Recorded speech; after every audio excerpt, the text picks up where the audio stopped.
Bismillahirrahmanirrahim. Assalamualaikum warahmatullahi wabarakatuh. Innal hamdalillah nahmaduhu wa nasta'inuhu wa nastaghfiruh wa na'udzu billahi min syururi anfusina wa min sayyiati a'malina. May yahdihillahu fala mudhillalah wa may yudlilhu fala hadiyalah. Asyhadu an la ilaha illallah wahdahu la syarikalah wa asyhadu anna Muhammadan 'abduhu wa rasuluhu la nabiyya ba'dah. Allahumma salli wa sallim wa barik ala Muhammad wa ala alihi wa sahabatihi wa man sara ala nahjihi wa da'a bi da'watihi ila yaumiddin. Para Bapak, Ibu dan saudara-saudara sekalian, wabil khusus seluruh jajaran Takmir Masjid Namira dan Yayasan Masjid Namira yang saya hormati, alhamdulillah kita bersyukur malam hari ini Allah kembali mempertemukan kita dalam kajian Jumat malam yang mestinya materi ini kita sampaikan kemarin pas malam tahun baru 2021, tapi karena ada satu dan lain hal termasuk peraturan jam malam dari kabupaten yang harus menyudahi semua acara pada jam 8, maka kemudian kita undur di hari ini. Kan jam 8 baru mulai kan. Jadi kita undur pada hari ini dan mudah-mudahan ini bisa menjadi salah satu cara kita untuk melakukan evaluasi. Bapak Ibu sekalian, saya kemarin itu membuat slide itu sebanyak 368 slide. Ya, jadi sangat banyak sekali. Tapi kemudian karena situasi dan kondisi kan nggak mungkin itu kita sampaikan semuanya, akhirnya kita kita ringkas dan barangkali cuma hanya ada 68 kalau nggak salah slide. Itu pun sudah termasuk bulan-bulan yang ada di situ. Saya mencoba untuk mengambil satu bulan itu cuma 3 peristiwa saja, karena tahun 2020 itu yang menarik adalah bahwa hampir seluruh pemberitaan itu lebih banyak masalah virus corona. Ya kan?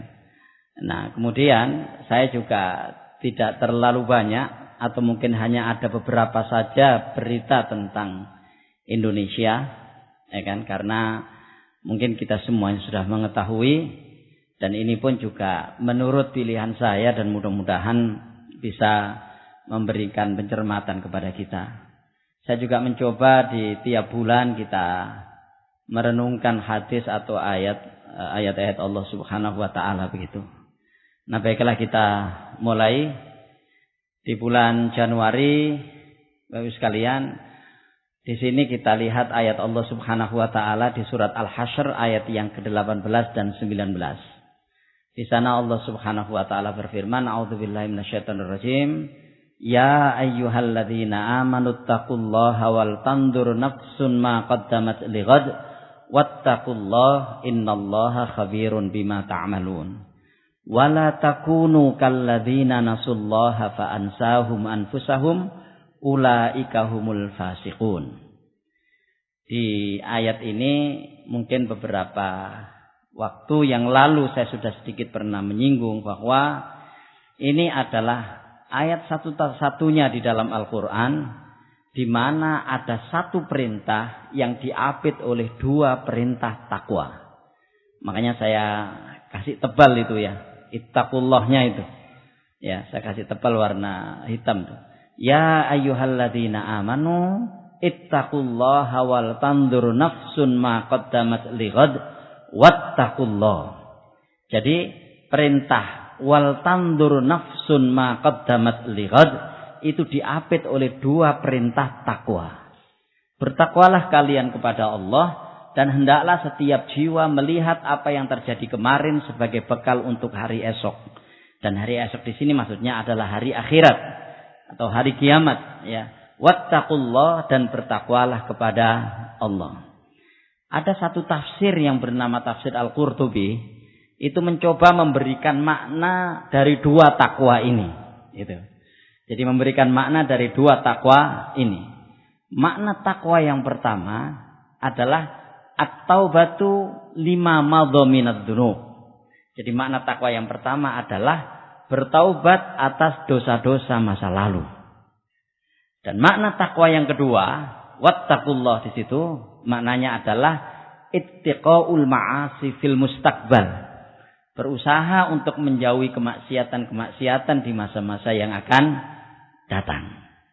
Nah, saya melihat hanya tafsir ini yang mencoba memberikan makna tentang kedua perintah takwa ini, yang mengapit perintah tentang muhasabah, yang mengapit perintah tentang evaluasi dan introspeksi diri.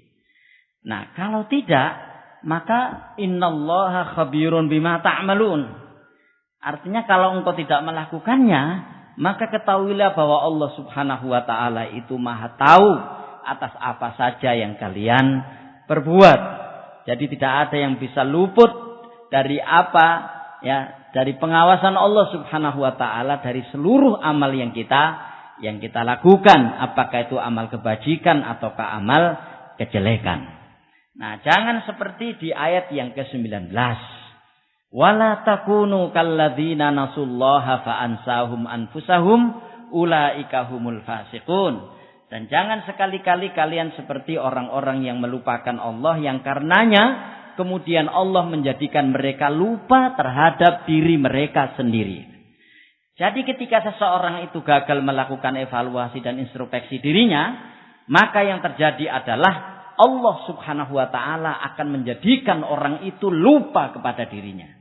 Nah, inilah yang tidak boleh terjadi, Bapak sekalian. Dan tentu ayat ini adalah ayat yang menarik sekali lagi. Pertama diawali dengan ya ayyuhalladzina amanu. Yang kedua, perintah yang ada di ayat ini itu diapit oleh dua perintah takwa. Yang ketiga, ini yang juga menarik. Allah Subhanahu wa taala ingin mendekatkan ke dalam struktur berpikir kita tentang hari kiamat. Didekatkan kepada kita dengan bahasa ayat ini lighot, hari esok. Ya kan, hari esok. Nah, ini maknanya bahwa memang kiamat itu sudah dekat, kematian itu sudah dekat, ajal itu sudah dekat. Hari-hari ini adalah hari-hari yang kita membuktikan itu semuanya. Bahkan kalau kita lihat grup-grup WA kita, ya, grup-grup WA kita sekarang ini, hampir tiap hari itu akan ada berita tentang saudara kita yang dipanggil oleh Allah Subhanahu wa taala. Makanya kita lihat di sini, ya, ma qaddamat lighad. Itu kan untuk hari esok. Padahal hari esok itu adalah hari kiamat. Jadi seolah-olah kiamat itu besok, seolah-olah kematian itu besok, seolah-olah ajal itu tiba besok. Mestinya orang-orang evaluasi itu akan seperti itu. Nah, sekalian, di ayat di bulan Januari, ya, saya mencoba mengutip ayat ini, firman Allah Subhanahu wa taala di surat Al-Hasyr ayat yang ke-18 dan 19. Peristiwa pertama, ya. Peristiwa pertama. Serangan Amerika Serikat tewaskan komandan tertinggi pasukan pengawal revolusi Iran, Qasim Sulaimani. Kita baca di situ. Ya. Apa ini yang menjadi sesuatu yang menarik? Waktu itu para pengamat militer menganggap ini adalah benih-benih akan terjadinya perang dunia ketiga. Ya, akan terjadinya perang dunia ketiga. Makanya saya tidak tahu persis apakah kemudian karena virus itu sehingga dia tidak bisa melanjutkan gagasannya ini Amerika. Pesan penting yang saya sampaikan pada kesempatan ini adalah inilah Amerika. Ya. Sebuah negara yang sering disebut sebagai negara adidaya, yang selalu menganggap negara-negara lain itu melanggar hak asasi manusia, yang selalu menganggap negara-negara lain itu teroris, ekstremis, radikalis, atau sebutan-sebutan lain yang memojokkan. Mestinya dialah yang harus mengoreksi dirinya, bahwa benih-benih peperangan itu lebih banyak timbul dari sana. Ya, benih-benih peperangan itu lebih banyak timbul dari sana. Ini peristiwa internasional yang pertama. Yang kedua, ya, sekalian, virus, ya, new COVID sudah menyebar ke seluruh Cina daratan dan sejumlah negara. Kalau Bapak sekalian masih ingat kaleidoskop tahun yang lalu, ya, kita sempat mengungkap bab virus ini di Desember 2019. Ya, karena waktu itu mulai ada virus corona di Wuhan. Ya, virus corona yang ada di Wuhan. Nah, yang ini sudah mulai menyebar kemana-mana. Ya, di bulan Januari ini sudah mulai menyebar kemana-mana.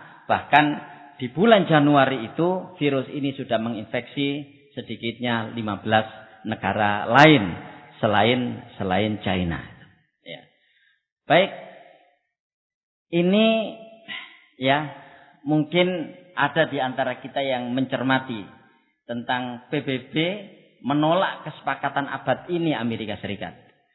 Kesepakatan abad ini itu bahasa Arabnya Safqatul Qarn.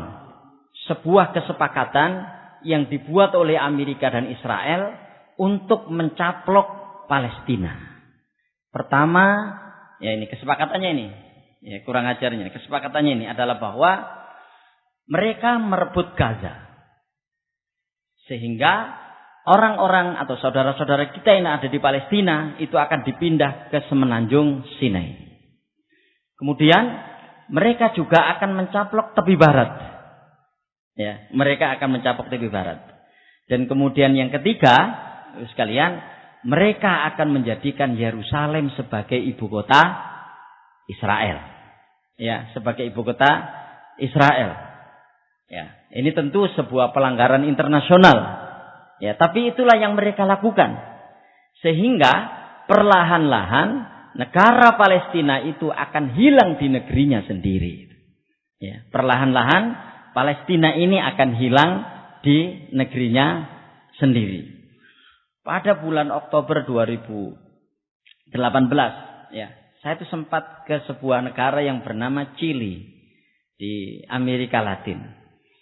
Saya ketemu sama ketua takmir masjid di sana. Sudah tua orangnya dari Syria, ya, imigran Syria. Dia cerita bahwa ada sekurangnya itu 1.500 orang Palestina yang berimigrasi ke Chili. Ya, apakah dia Kristen atau dia Muslim? Artinya apa? Artinya memang ini sudah disetting sedemikian rupa sehingga nanti perlahan-lahan Palestina itu akan hilang, ya, dari negerinya sendiri. Nah, inilah kelakuannya Israel. Mereka membuat apa yang disebut dengan kesepakatan abad ini, dan perlahan-lahan kesepakatan ini dicoba ditawarkan di negara-negara Timur Tengah. Maka kemudian nanti kita akan menjumpai betapa negara-negara Timur Tengah sekarang satu persatu, ya, mereka sudah membuka hubungan diplomatik dengan Israel. Ya, bulan Januari, bulan Februari, ya, ada sebuah hadis yang diriwayatkan oleh Imam Ahmad. Rasulullah bersabda, Al-kayyisu man dana nafsahu wa amila lima ba'dal maut, wal ajizu, ya, man ittaba'a nafsahu hawaha wa tamanna 'ala Allah. Di sini Rasulullah SAW memberitahu kita tentang definisi kecerdasan. Ya, tentang definisi kecerdasan. Cerdas itu adalah orang yang menghisap atau mengevaluasi dirinya dan beramal untuk kehidupan setelah kematian. Ya. Artinya apa? Artinya menurut hadis ini, ya kan? Menurut hadis ini, orang pintar itu adalah orang yang selalu korektif terhadap dirinya. Kenapa Bapak sekalian? Karena kebiasaannya orang-orang pintar itu sulit dikoreksi.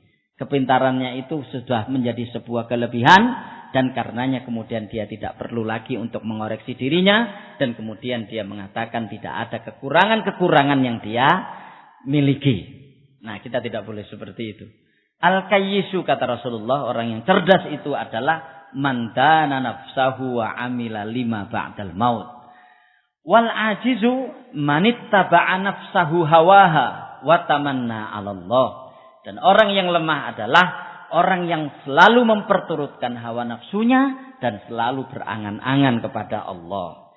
Berangan-angan di sini maksudnya adalah berangan-angan untuk berbuat baik tapi tidak pernah melakukannya. Ya, berangan-angan untuk berbuat baik tapi tidak pernah melakukannya. Ya, jadi itu bedanya. Ya, kalau orang yang pintar itu dia bisa mengevaluasi dirinya dan kemudian selalu beramal untuk setelah kematiannya. Maksudnya orang pintar itu punya tujuan jangka panjang. Sementara orang yang lemah, orang yang bodoh yang memperturutkan hawa nafsunya itu selalu untuk jangka pendek. Maksudnya hadis ini.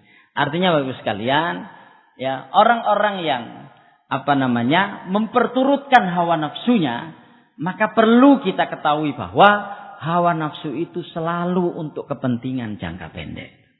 Ya, hawa nafsu itu selalu untuk kepentingan jangka pendek. Kalaupun toh ada kenikmatan jangka pendek dan kemudian kesengsaraan selama-lamanya. Orang berzina dia mendapatkan kenikmatan jangka pendek. Orang mencuri mendapatkan kenikmatan jangka pendek dan seterusnya. Maka kalau kita bicara soal evaluasi, sepertinya hadis ini layak untuk kita renungkan bersama bahwa ternyata orang pintar itu adalah orang yang selalu menghisap atau mengevaluasi dirinya dan selalu beramal untuk hari-hari setelah kematiannya. Artinya punya tujuan jangka panjang. Nah, kita lihat berita di bulan Februari. Ada salah satu klinik eutanasia di Belanda. Klinik ini ramai. Ya, kita baca di situ. Ya. Klinik ini ramai. Antri orang yang minta dicabut nyawanya. Ya. Jadi antri ya minta dicabut nyawanya. Ya, ini di Belanda. Kita lihat memang di sana itu sudah ada undang-undang tentang eutanasia. Jadi dibolehkan untuk mengakhiri ketika ada orang mengajukan mungkin bosan urip nang donya atau dia kena penyakit lama yang tidak memungkinkan sembuh, dia datang ke klinik itu untuk dibunuh gitu. Supaya dia meninggal. Nah, ternyata klinik ini ramai. Antri. Ya, klinik ini antri. Bisa kita baca di situ. Kita ingat ada sebuah kapal pesiar namanya Diamond Princess ya, yang sedang berlayar waktu itu di perairan Jepang. Ya, kemudian ternyata ada satu orang yang kena Covid di bulan Desember. Kemudian di bulan Januari ternyata jumlahnya lebih besar sampai 174. Mereka mendarat di Yokohama dan kemudian dikarantina di sana. Dan inilah awal mula virus corona itu masuk ke Jepang. Padahal si kapal ini itu sudah dibiarkan terapung-apung di tengah laut supaya mereka tidak bersandar dulu. Ya, karena kalau mereka bersandar mereka akan menularkan virus itu. Tapi ya itulah yang terjadi. Bapak sekalian, ini saya kira persoalan dunia Islam kita yang penting untuk kita ketahui. Yaitu saudara-saudara kita kaum muslimin di India. Jadi di India itu ada undang-undang tentang kewarganegaraan yang anti muslim. Apa bunyi undang-undang itu? Kalau yang datang ke India itu adalah mereka-mereka yang bukan beragama Islam, apakah itu Hindu, Buddha, Kristen atau Konghucu, maka pemerintah India akan dengan cepat memberikan status kewarganegaraan di sana. Tapi mereka tidak mau memberikan kewarganegaraan ketika yang datang itu adalah kaum muslim. Bahkan di undang-undang ini ada pencabutan status kewarganegaraan kaum muslimin. Terjadilah demo di situ. Demo antara yang mendukung undang-undang ini dan demo yang menentang undang-undang ini. Nah, yang mendukung undang-undang ini kemudian membakar masjid. Kalau saya tidak salah ingat, ketika kita mengadakan kaleidoskop dunia Islam di tahun 2014, awal-awal kita mengadakan itu, ada sebuah masjid yang cukup legendaris di India itu namanya Masjid Babri. itu dirobohkan oleh orang-orang Hindu di sana dan kemudian dijadikan pura. Ya. Nah, ini salah satunya. Ya, bagaimana mereka melakukan cara-cara untuk menghentikan populasi kaum muslimin secara struktural dengan diterbitkannya undang-undang yang anti muslim. Ya, terbitkan undang-undang yang anti muslim. Ya, itu di India. Baik, kita beralih ke bulan Maret. Ada sebuah motivasi menurut saya ini dari seorang sahabat senior yang bernama Umar ibn Khattab radhiyallahu an. Beliau mengatakan, hasibu anfusakum qabla an tuhasabu wazinu qabla an tuzanu fa innahu ahwanu alaikum fil hisabi ghadan an tuhasibu anfusakumul yaum wa tazayyanu lil ardil akbar yauma idzin tu'raduna la takhfa minkum khafiyah. Yang artinya, hisablah diri kalian sebelum kalian dihisab. Ini akan memudahkan hisab kalian kelak. Ya, ini yang akan memudahkan hisab kalian kelak. Dan timbanglah amal kalian sebelum kalian akan ditimbang. Dan hisablah dirimu untuk pertemuan akbar. Maksudnya pertemuan di akhirat nanti. Dan Umar kemudian mensitir firman Allah di ayat yang ke-18 dari surat Al-Haqqah. Yauma idzin tu'raduna la takhfa minkum khafiyah. Ya, pada hari itu ya, kamu akan dihadapkan kepada Tuhanmu, tidak ada sesuatu pun dari keadaanmu yang tersembunyi. Artinya tidak ada satu pun yang tersembunyi dari apa yang kalian perbuat. Terus kalian masih terkait dengan masalah muhasabah, Umar bin Khattab memberikan nasihat kepada kita yang sangat luar biasa di dalam asarnya, bahwa hisab yang kita lakukan sekarang kepada diri kita, inilah nanti mudah-mudahan yang akan memudahkan kita ketika menghadapi hisab Allah Subhanahu wa taala di akhirat nanti. Nah, Presiden Jokowi umumkan kasus infeksi corona pertama di Indonesia. Jadi pertama di kasus corona pertama di Indonesia itu pada tanggal 2 Maret 2020. Waktu itu masih menggunakan inisial atau enggak disebut bahkan. Di Istana Merdeka, Presiden menjelaskan bahwa virus corona menyerang seorang ibu 64 tahun dan putrinya 31 tahun yang tinggal di wilayah Indonesia. Enggak disebutkan siapa dan seterusnya, karena waktu itu kebijakan awal-awal demikian. Para penderita virus itu tidak disebutkan namanya. Tapi kemudian karena jumlahnya terus bertambah dan harus disebutkan namanya supaya dia tahu pernah kontak dengan siapa. Ya, harus disebutkan namanya, baru kemudian dia bisa di tracing, dia ketemu sama siapa. Terus kalian, ada yang menarik menurut saya waktu itu, mungkin ada yang sempat mencermati, Pak Presiden, mohon maaf, agak sedikit meremehkan, termasuk Menteri Kesehatannya. Waktu itu, ya, agak sedikit meremehkan, dan kemudian ya terjadilah yang sekarang sudah banyak gitu ya. Kalau saya tidak salah, hari ini itu pecah rekor lagi jumlahnya. Kalau nggak salah kita 10.000 ya. Jadi hari ini sudah 10.000 ya, hari ini. Itu ya sekalian. Jadi corona masuk ke Indonesia itu pada tanggal 2 Maret, dan waktu itu diperkirakan bahwa sang ibu yang tertular tersebut itu yang nulari adalah seorang warga negara Jepang. Di negara tetangga kita ya sekalian, pada tanggal 1 Maret itu ada pelantikan Perdana Menteri.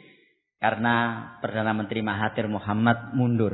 Dan itu artinya bahwa Perdana Menteri tertua di dunia Mahathir Muhammad yang di Kaleidoskop tahun lalu sempat kita sampaikan, ya, ini luar biasa, ya, seorang perdana menteri yang sudah turun dari jabatannya pada tahun 2003, tapi kemudian mencalonkan lagi 2 tahun yang lalu, ya, dan berhasil menjadi perdana menteri. Beliau mundur, ya, di akhir tahun 2019 kemarin. Ya. Ini kita sebut karena inilah negara pertama yang memberlakukan lockdown karena virus corona, yaitu Italia. Ya. Dan memang di awal-awal inilah negara Eropa pertama yang penularannya sangat masif. Sampai akhirnya Perdana Menteri Italia, ya, itu membuat kebijakan lockdown pertama. Ya. Negara-negara lain masih belum berbicara itu. Indonesia juga masih belum, ya, tapi Italia sudah melakukannya.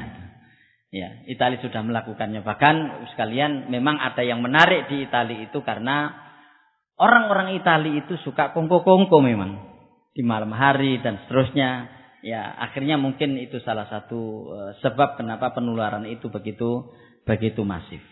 Nah, akhirnya pada tanggal itu, ya, sekalian, WHO atau Badan Kesehatan Dunia (PBB) menyatakan COVID-19 sebagai pandemi. Artinya pandemi itu sebagai sebuah penyakit yang proses penularannya itu global. Ya, proses penularannya itu global. Dan pada bulan Maret itu, ya, dia sudah mengatakan, ya, bahwa sejauh ini sudah tercatat lebih dari 118.000 kasus di 114 negara dengan angka kematian 4.291. Ini bulan Maret, ya, bulan Maret tahun 2020. Nanti kita lihat di akhir, ya, angkanya sekarang berapa seluruh dunia. Infeksi meroket, Eropa menjadi epicentrum pandemi COVID-19. Jadi waktu itu Eropa sempat dianggap sebagai epicentrum. Epicentrum itu poros, ya, pusat penularan. Ya. Jadi epicentrum itu poros, pusat penularan, dan kita perlu tahu bahwa negara pertama di Eropa yang kena virus ini adalah Italia. Dan kemudian akhirnya nyebar ke negara-negara lain, termasuk kemudian yang kedua adalah Spanyol, kemudian Inggris juga. Nanti kita lihat negara-negara mana rankingnya yang banyak terserang virus tersebut. Baik, bulan April. Saya pernah menyampaikan hadis ini di kajian malam Sabtu. Ya, Bapak Ibu sekalian masih ingat, Rasulullah itu menyuruh kita untuk berlindung kepada Allah, ya, dari sini nih. Berlindunglah, ya, ta'awwadzu billahi min jahdil bala wa taraqis syaqa wa su'il qada wa samatatil a'da. Berlindunglah kalian kepada Allah dari beratnya musibah yang tak mampu ditanggung, dari datangnya sebab-sebab kebinasaan, dari buruknya akibat yang ditakdirkan, dan gembiranya musuh atas penderitaan yang menimpa. Gembiranya musuh atas penderitaan yang menimpa itu maksudnya adalah ketika ada penderitaan yang menimpa kita, maka musuh-musuh kita itu bergembira, itu maksudnya. Nah, kita harus berlindung dari situ. Barangkali doa ini layak untuk selalu kita baca hari-hari ini. Allahumma inna na'udzubika min jahdil bala wa taraqis syaqa wa su'il qada wa samatatil a'da. Ya Allah, ya Tuhan kami, aku berlindung kepadamu dari beratnya musibah yang tak mampu ditanggung, dari datangnya sebab-sebab kebinasaan, dari buruknya akibat yang ditakdirkan, dan dari gembiranya musuh atas penderitaan yang menimpa. Dan kalau kita lihat, Ibu sekalian, seringkali ketika kita menjumpai kenyataan-kenyataan sulit sebagaimana yang kita lihat sekarang ini, itu seringkali apa yang terjadi di kita itu selalu mengarah kepada sesuatu yang kita tidak mampu menanggungnya. Di ayat yang terakhir dari surat Al-Baqarah, surat yang kedua, ayat yang terakhir, ayat yang ke-286, di sana Allah Subhanahu wa taala berfirman, dan firman Allah itu berisi 3 doa di mana ketiga doa itu berupa perlindungan kita kepada Allah Subhanahu wa taala untuk tidak diberikan beban yang lebih berat dari kemampuan kita untuk bisa mengatasinya. Dimulai dengan firman Allah, la yukallifullahu nafsan illa wus'aha. Laha ma kasabat wa 'alaiha maktasabat. Rabbana la tu'akhidna in nasina au akhtana. Ya Allah, ya Tuhan kami, janganlah Engkau siksa kami apabila kami lupa dan kami salah. Rabbana wala tahmil alaina isron kama hamaltahu 'alal ladzina min qablina. Ya Allah, ya Tuhan kami, janganlah Engkau bebankan kepada kami sebuah beban berat sebagaimana beban itu Engkau bebankan kepada kaum-kaum sebelum kami. Rabbana wala tuhammilna ma la taqata lana bih. Ya Allah, ya Tuhan kami, janganlah Engkau bebankan kepada kami sebuah beban berat yang kami tidak mampu untuk memikulnya, untuk memanggulnya. Ya. Wa'fu anna waghfir lana warhamna anta maulana fansurna alal qaumil kafirin. Nah, sekalian, sepertinya doa-doa seperti ini harus rutin kita baca agar Allah Subhanahu wa taala ketika memberikan cobaan kepada kita, memang kita mampu untuk bisa mengatasi cobaan itu. Karena ketidakmampuan menghadapi sebuah cobaan itu adalah penderitaan tersendiri. Ya. Ketidakmampuan untuk bisa menghadapi cobaan itu adalah penderitaan tersendiri. Makanya seringkali kalau kita lihat COVID itu, seringkali kata para dokter itu yang sakit itu bukan hanya kena virusnya itu, tapi yang sakit itu adalah stresnya itu. Ya kan? Stresnya itu yang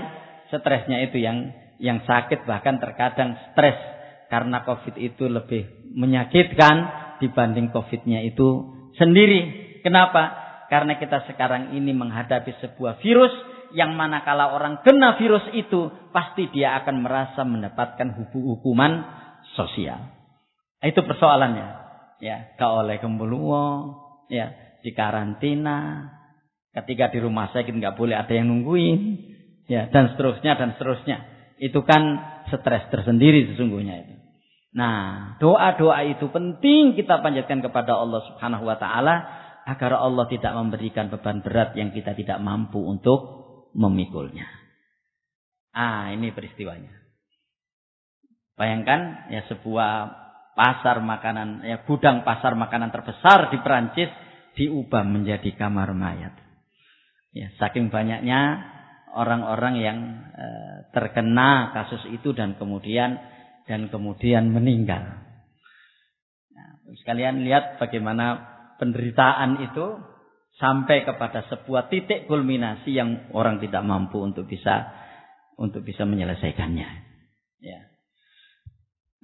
Ini mungkin sedikit anekdot ya. Si Donald Trump itu bahkan mengusulkan agar orang itu disuntik pakai disinfektan. Logikanya disinfektan itu kan bisa membunuh virus. Ya. Karena itu gimana kalau kemudian disinfektan itu disuntikkan kepada manusia, ya. Sehingga kemudian waktu itu para dokter dan pakar kesehatan ya ramai bersuara memperingatkan agar tidak meminum atau menyuntikkan disinfektan setelah Presiden Donald Trump menyarankan agar ilmuwan menyelidiki apakah suntikan cairan pembersih itu ke dalam tubuh bisa mengobati COVID-19. Ya memang itulah Donald Trump, dan mungkin gara-gara selengeannya ini ya, dia kalah di dalam pemilihan presiden bulan November yang lalu.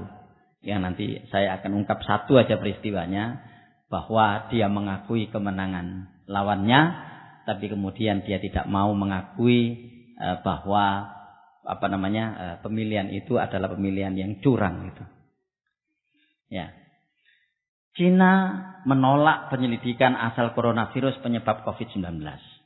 Bapak sekalian mungkin masih ingat ya, di awal-awal itu virus iki sakjane rekayasa apa temenan gitu. Ya, rekayasa atau sungguhan. Atau memang ada negara yang sengaja menciptakan virus ini dan kemudian disebar ke negara lain. Ada yang sempat mengikuti podcastnya Deddy Corbuzier dengan mantan Menteri Kesehatan Bu Siti Fadila Supari. Ya, itu kan Bu Siti Fadila ini pernah ya waktu jadi Menteri Kesehatan itu pernah menghalau ya agar virus flu burung itu tidak sampai menyebar ke Indonesia secara masif waktu itu. Ya, dia meyakini waktu itu memang virus ini adalah perang biologis.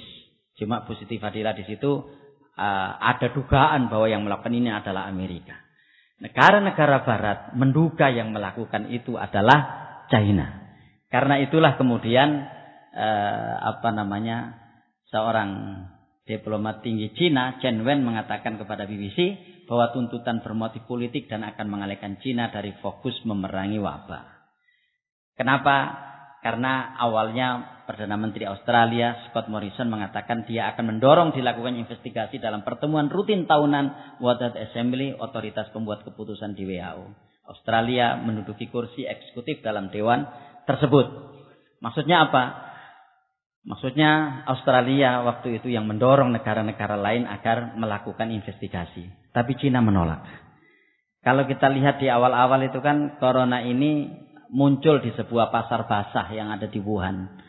Pasar basah itu pasar yang sangat padat begitu ya. Ada yang mengatakan ada laboratorium di sana dan seterusnya. Tapi itu hingga saat ini masih belum dibuktikan apakah betul ini perang biologis ataukah ini adalah ya virus biasa gitu, alami kejadiannya. Wallahu a'lam. Tapi yang jelas, kalaupun toh ini adalah virus rekayasa, bahkan sang perekayasa virus ini pun sekarang jadi korban semuanya. Kenapa? Tidak ada satupun negara yang tidak terkena virus ini. Semua negara terkena virus ini. Bahkan yang menarik adalah bahwa negara dengan jumlah korban terbanyak adalah Amerika Serikat. Ya, negara dengan jumlah korban terbanyak adalah Amerika Serikat. Kita masih ingat kan ketika Donald Trump positif COVID itu, kemudian dia sembuh, habis dia sembuh langsung dia melemparkan maskernya itu ke pendukungnya gitu. Sudah nggak perlu lagi pakai masker ini, katanya begitu waktu itu. Ya emang selengeannya itu dia. Muslimah gugat polisi di Yonkers, New York karena dipaksa lepas hijab. Saya sengaja menampilkan peristiwa ini karena peristiwa-peristiwa seperti ini ya itu masih sering terjadi. Ya, masih sering terjadi. Artinya, kalau kita pikir-pikir, yang selalu menjadi sasaran itu kaum muslimin. Ya, yang selalu menjadi sasaran itu kaum muslimin. Sementara pada saat yang bersamaan, Bapak-Ibu sekalian, mereka-mereka yang ada di negara muslim enggak pernah ada yang mengganggu ketika mereka patuh kepada aturan yang berlaku. Ya, ketika mereka patuh kepada aturan. Tapi inilah persoalannya. Ya, di hampir semua negara yang mayoritas non-muslim, peristiwa-peristiwa seperti ini, kasus-kasus seperti ini itu selalu terjadi. Ini kan peristiwa remeh kan. Bagaimana ada seorang polisi kemudian menyuruh seorang muslimah untuk melepas jilbabnya. Ini kan peristiwa remeh. Remeh dalam arti bagaimana polisi kemudian beraninya menghadapi perempuan. Ya, di Amerika Serikat. Nah, dia menggugat ke pengadilan. Nah, sekalian, inilah yang kemudian sering kita sebut bahwa Islamofobia itu masih terjadi. Ya. Dan sepertinya sih akan terus terjadi. Dan kemudian praktek-praktek Islamofobia itu selalu mengarah kepada kekerasan fisik. Ya, selalu mengarah kepada kekerasan fisik. Baik, bulan Mei. Ini ada doa dari Rasulullah SAW yang menurut saya penting kita berdoa seperti ini. Di tengah-tengah pandemi yang sekarang masih berlangsung. Kana min du'ai Rasulullah SAW, Allahumma inni a'udzubika min zawali ni'matik wa tahawuli afiatik wa fujaati niqmatik wa jami'i sakhatika ya arhamar rahimin, kalau kita mau menambahnya begitu. Nah, di antara doa Rasulullah, ya Allah, sesungguhnya aku berlindung kepadamu dari hilangnya kenikmatan yang telah engkau berikan. Aku berlindung kepadamu dari berubahnya kesehatan yang telah engkau anugerahkan. Aku berlindung kepadamu dari siksamu yang datang tiba-tiba.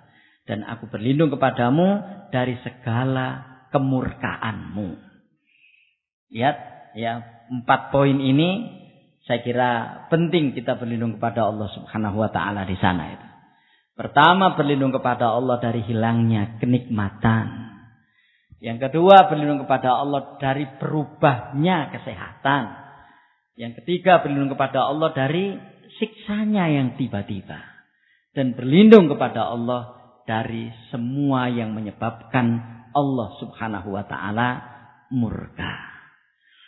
Bapak sekalian, ya, kalau kita lihat kondisi kita sekarang ini, betapa cepat berubah itu. Ya, dari orang yang gagah kemudian tiba-tiba jadi orang yang lumpuh. Dari orang yang kuat tiba-tiba jadi orang yang lemah. Ya kan? Dan seterusnya. Artinya perubahan-perubahan itu terjadi dan pasti orang itu akan mengalaminya sedemikian rupa. Nah, disitulah saya kira menjadi sangat penting bagi kita semuanya untuk berlindung kepada Allah dari bab-bab seperti ini. Dan pertama-tama kalau kita lihat di situ adalah hilangnya kenikmatan. Tentu yang dimaksud di sini bukanlah hanya sekedar kenikmatan yang berupa harta, berupa anak, istri, atau kenikmatan-kenikmatan fisik dan materi. Tapi justru yang kita perlu berlindung kepada Allah dari hilangnya kenikmatan itu adalah kenikmatan iman. Ya, kenikmatan Islam. Itu nikmat Allah Subhanahu wa taala yang tidak ternilai harganya. Dan orang bisa saja akan mengalami situasi di mana dia akan keluar dari Islamnya, keluar dari keimanannya. Lihat sekarang orang keluar dari agama itu dianggap sebagai sesuatu yang biasa. Ya, dianggap sebagai sesuatu yang biasa.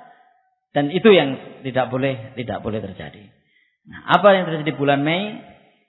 Ya, wanita Spanyol berusia 113 tahun sembuh dari COVID-19. Ini intermezzo ya.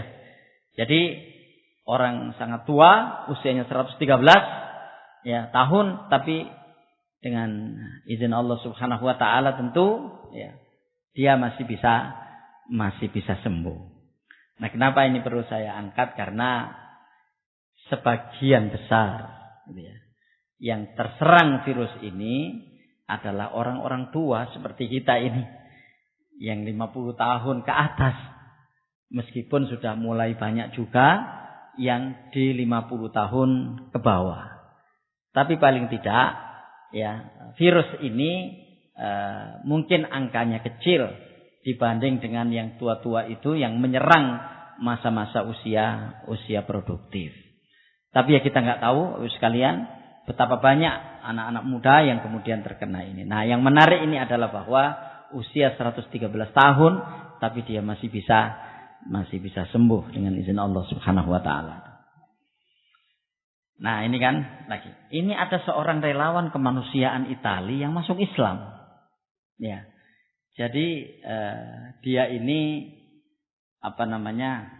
seorang relawan ya Italia yang memeluk Islam setelah diculik di Somalia dan kini mendapatkan teror dan tekanan. Di Somalia itu ada gerakan teroris menurut orang barat namanya Al-Shabaab. Ya. Jadi di Syria, di Somalia itu ada sebuah gerakan teroris menurut orang barat namanya Al-Shabaab. Nah, kemudian si wanita ini diculik gitu oleh Al-Shabaab dan kemudian ikutlah bersama mereka ini. Tapi akhirnya tidak tahu apa sebabnya dia mendapatkan perlakuan baik ini dan seterusnya, atau dia melihat praktek-praktek keislaman yang dilakukan oleh orang-orang itu, akhirnya perempuan ini masuk Islam. Ketika dia pulang, dia sudah berhijab gitu. Dan kalau nggak salah mengganti namanya dengan Aisyah. Nah, sampai di Milan, sampai di Italia, ya, dia dicerca banyak orang. Bahkan ditekan, disudutkan. Karena dia gagal membuat citra buruk tentang Al-Syabab itu. Jadi tentang Al-Syabab itu. Nah, ini saya kira menarik ya sekalian, karena bagaimana seorang relawan kemanusiaan dia diculik kemudian dia masuk Islam. Padahal yang menculik itu menurut Barat itu adalah gerakan teroris. Pada tahun yang lalu kita sempat mengungkap tentang peristiwa ini. Peristiwa seorang pemuda ya, peristiwa seorang pemuda yang melakukan penembakan di luar masjid waktu itu. Masih ingat ya, tahun yang lalu. Nah, kemudian disidang dan pada bulan ini disidang dan dia dituntut 21 tahun penjara pada bulan Mei. Kalau ada yang masih ingat kaleidoskop dunia Islam tahun yang lalu, waktu itu kita sampaikan masalah penembakannya. Ya, dia menembak seseorang di luar masjid, seorang muslim waktu itu, ya seorang muslimah waktu itu yang ditembak meninggal, ya kemudian dia dikeroyok babak belur di sini nih, wajahnya itu, ya.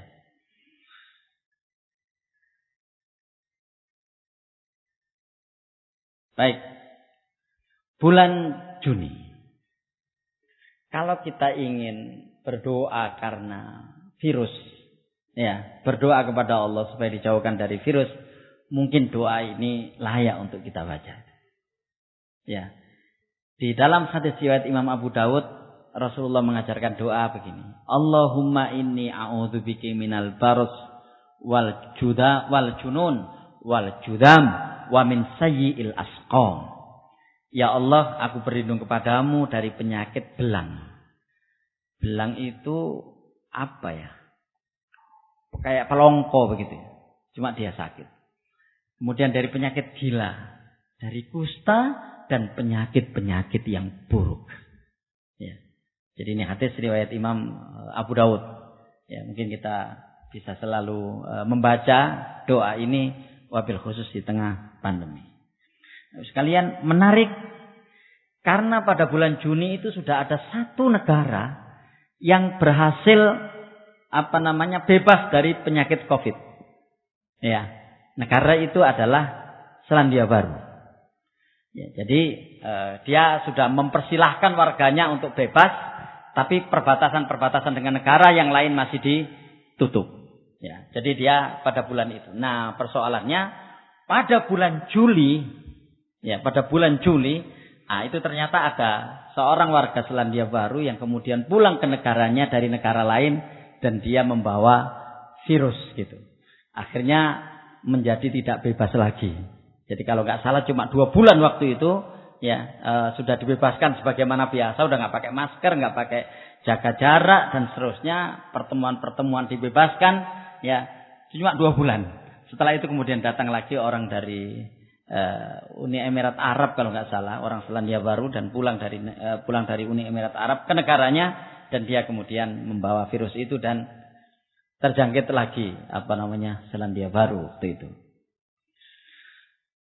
Peristiwa ini selalu berulang. Bagaimana Israel itu melarang seorang mufti Al-Quds untuk menjadi mufti di Masjidil Aqsa. Mungkin kita kenal nama ini, cukup legendaris namanya Syekh Ikrimah Sobri. Jadi dia larang masuk masjid yang dia menjadi mufti di masjid itu. Ya, Israel. Memang Israel ini Masjidil Aqsa ini menarik. Ya. Pembiayaan Masjidil Aqsa itu Jordan yang melakukannya. Ya, Jordan yang istilahnya yang ngurusi tukang bersihannya dan seterusnya yang membayar Jordan. Tapi orang yang mau ke sana, itu visanya itu visa Israel. Meskipun tidak pakai distempel. Artinya apa? Artinya pendapatan yang terkait dengan Masjidil Aqsa itu masuk ke kantong Israel. Padahal sing rambut Masjidil Aqsa itu Jordan. Ya, kita nggak tahu itu bagaimana. Padahal kita akan pengen juga ke sana karena Masjidil Aqsa adalah satu di antara 3 masjid yang Rasulullah SAW memerintahkan atau menganjurkan untuk menziarahi masjid itu, yaitu Masjidil Haram, Masjid Nabawi, dan Masjidil Aqsa. Ya. Sekalian, Menteri Kesehatan Zimbabwe terdakwa korupsi coronavirus. Saya nggak perlu memperpanjang ini karena kisah yang sama juga terjadi di negara kita itu. Kalau di sana Menteri Kesehatan, kalau di sini Menteri Sosial. Ya. Bulan Juli. Terus sekalian, di beberapa yang tadi kita sampaikan, itu kan terkait dengan bagaimana pandangan negara agama lain itu kepada kita. Maka Allah Subhanahu wa taala berfirman di ayat yang ke-120 dari surat Al-Baqarah, "Walan tardha ankal yahudu walan nasara hatta tattabi'a millatahum." Kita semuanya sudah banyak hafal hadis ini. Bahkan hadis ini juga sering kita mendengarkan di ceramah-ceramah dan khutbah-khutbah, bahwa tidak akan ridho, tidak akan rela orang-orang Yahudi dan Nasrani itu sampai tattabi'a millatahum, sampai kamu mengikuti agama mereka, mengikuti milah mereka, mengikuti perilaku mereka. Jadi Bapak sekalian, meskipun mereka tidak ridho, tidak rela dan seterusnya dengan berbagai macam cara yang mereka lakukan, tapi kalau kita memiliki imunitas yang kuat, ya, daya tahan keimanan yang kuat, juga tidak akan kena. Persoalannya adalah pada saat mereka gencar untuk kemudian melakukan pengaruh-pengaruh negatif kepada kita, pada saat yang bersamaan daya tahan keimanan kita lemah, sehingga akhirnya yang terjadi adalah hatta tattabi'a millatahum. Ya. Oleh karena itu sesungguhnya saya ingin menampilkan ayat ini di bulan Juli untuk memberitahu kita semuanya bahwa persoalan pertama dan utama itu di dalam diri kita. Ya, di dalam diri kita sendiri. Jangan kita menyalahkan orang yang mempengaruhi kita. Ya. Persoalannya kan salah sendiri kita mau dipengaruhi. Wong kita juga bisa nggak dipengaruhi kok. Ya. Saya ingin mengambil contoh bagaimana ada seorang ibu misalnya yang mengeluh. Ya, mengeluh tentang anaknya yang sulit untuk diajak sholat ketika nonton TV misalnya. Sudahlah Pak, pokoknya yang merusak anak saya itu TV. Misalnya. Padahal TV itu kan remote-nya kita yang pegang. Ya. Mau kita matikan mati, mau kita hidupkan hidup, mau kita banting pecah. Tergantung kita. Tapi bagaimana benda kubus seperti itu kita kambing hitamkan untuk menutupi ketidakberdayaan kita menghalau anak-anak kita supaya tidak terpengaruh dengan TV. Itu mungkin analoginya. Termasuk yang ini. Ya, kalau seandainya daya tahan keimanan kita kuat, kita nggak akan kena pengaruh mereka. Apa itu Yahudi atau Nasrani dan seterusnya. Ya. Nah seringkali, na'udzubillah min dzalik, ada persoalan di daya tahan keimanan kita. Yang karenanya kemudian kita gampang mengikuti perilaku mereka. Kita gampang mengikuti budaya mereka. Dan yang dimaksud dengan hatta tattabi'a millatahum itu tidak harus berganti KTP dengan agama mereka. Ya. Meskipun ini juga terjadi. Tapi perilaku mereka. Nah ini, ya sekalian, sebagai peringatan evaluasi buat kita semuanya. Pergi ke tempat ibadah warga Inggris diminta nama dan nomor telepon. Bagus ini menurut saya. Ya. Kenapa? Karena pada saat yang sama juga diberlakukan ke yang lainnya. Ya, apakah yang ke masjid, ke gereja, atau kedai-kedai dan seterusnya. Untuk apa? Untuk gampang melakukan tracing. Itu ketika terjadi ini. Kenapa? Karena Inggris ini termasuk yang tinggi juga korbannya. Salah satu sebabnya barangkali adalah bahwa di Inggris itu sulit kita mendapatkan sinar matahari. Ya, di Inggris itu sulit mendapatkan sinar matahari. Apalagi ketika di musim dingin. Bisa orang di sana 20 hari tidak ketemu sinar matahari sama sekali. Teman-teman kita yang ada di Kedutaan Besar Indonesia yang ada di Inggris. Ya, itu ketika pulang, mereka itu untuk bisa beradaptasi dengan Indonesia harus suntik vitamin D dulu. Ya, tidak tahu apa maksudnya itu ya. Mungkin teman-teman dari kesehatan yang tahu persis itu. Kenapa? Karena selalu akan mengalami kekurangan vitamin D itu di sana. Kenapa? Karena tidak ada matahari dan karena itu dingin. Dan konon katanya virus ini bertahan lama di musim atau di cuaca yang dingin. Ya. Profesor Cina pengkritik Presiden Xi Jinping soal wabah COVID-19 ditangkap. Sekalian dibaca saja di situ ya. Ini seorang profesor di awal-awal yang mengkritik cara Xi Jinping di dalam menangani virus corona dan kemudian dia ditangkap. Dan konon setelah itu dia nggak diketahui lagi kabarnya. Ya inilah negara komunis. Ya, maka jangan ada di antara kita yang kepingin negara kita ini jadi negara komunis. Inilah cara-cara komunis. Ya. Terakhir kita tahu ada seorang kaya raya yang sekarang hilang, nggak tahu entah kemana. Namanya Jack Ma. Ya kan? Nah, Jack Ma ini juga mengkritisi Xi Jinping. Xi Jinping ini luar biasa memang. Ya nggak tahu luar biasa apanya. Karena dia sendiri yang menciptakan undang-undang presiden seumur hidup. Sehingga tidak ada yang bisa mengotak-atik kekuasaannya. Begitu ada yang tidak cocok dengan dia, ya sudah dihilangkan gitu saja.